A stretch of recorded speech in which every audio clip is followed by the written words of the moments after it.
Business blog से पहले हई आम देख ली। ई आम ह कि कची अब रउआ लाइन कमेंट बॉक्स में बताई। आ देखी एकर दृश्य कितना खतरनाक बा।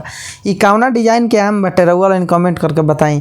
आ ई आम ह कि का ह इहो चीज़ कमेंट बॉक्स में लिखी। तो देखी आज के बिजनेस ब्लॉग में हम जाए से घर से पहले नहा धोआ के रेडी रहनी तब तक ई हमारा दिखल हटे। ओकरा बाद कहनी कि रउआ लोगन के देखावतानी। तले हई देखिए गर्मी से परेशान होकर हमनी के छोटका पंखा एगो ले लेबानी सन ताकि रास्ता में गर्मी ना हो।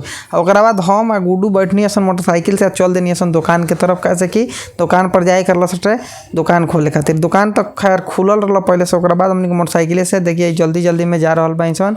हई देखिए चाचा सड़क पर जाम लगा देनी है। ओकरा बाद हमनी के साइड लेते हुए चल देनी सन। आ रास्ता में जात जात जात जात देखिए रास्ता कितना खाली रहल। ओकरा बाद हमनी के दुकान पर पहुँचे करल सटे कैसे कि बहुत जल्दी रहल।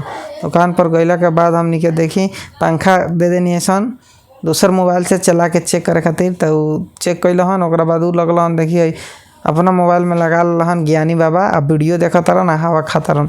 हमारा मोबाइल में ई पंखा सपोर्ट करत ना रहल तो ज्ञानी बाबा के मोबाइल में पंखा चलत ई हवा खात रहन। ओकरा बाद हम आज के ब्लॉग में अपन नौका दुकान के सीन शूट करनी। ओकरा बाद हम का कहनी कि चलनी घर लैपटॉप लेके जाए करल सटे पेंट के दुकान में पेंट बना के देवे करल कलर मशीन से पेंट बनावे करल सटे। तो देखिए हम जल्दी जल्दी में लैपटॉप सरियाव लगनी देखनी है कि कोनो चीज़ ओमे के छूटत तो नहीं खेनू ना तो बाद में परेशान हो जाएगा परी। आ परेशान भइला के मतलब ई हो देखिए हम गर्दा उर्दा झाड़ लेनी है आ लैपटॉप लेनी है।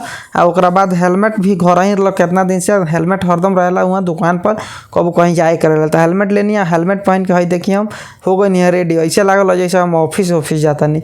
आ ओकरा बाद मोटरसाइकिल उठैनी है जाए करला हमरा जल्दी में कैसे कि कलर बनावे खातिर भैया आके इंतजार करतनी। ओकरा बाद फाइनली हम चल देनी है दुकान पर पहुँचे करला जल्दी में।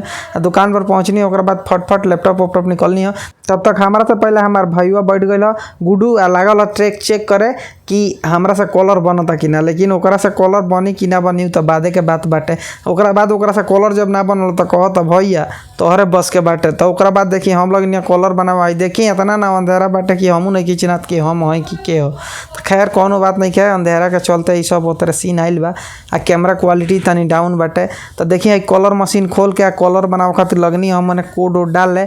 आ देखिए पूरा चीज़ कैला के बाद सेटअप कैला के बाद हम फिर लगनी डायरी निकाल के आ कलर कोड में डाले। ओकरा बाद कलर मशीन से कलर बनावली कलर बनल। ओकरा बाद हो गई लटे देर आ शाम हो गई लटे। ओकरा बाद शाम के देखी दुकान बंद करके आ गई बाय।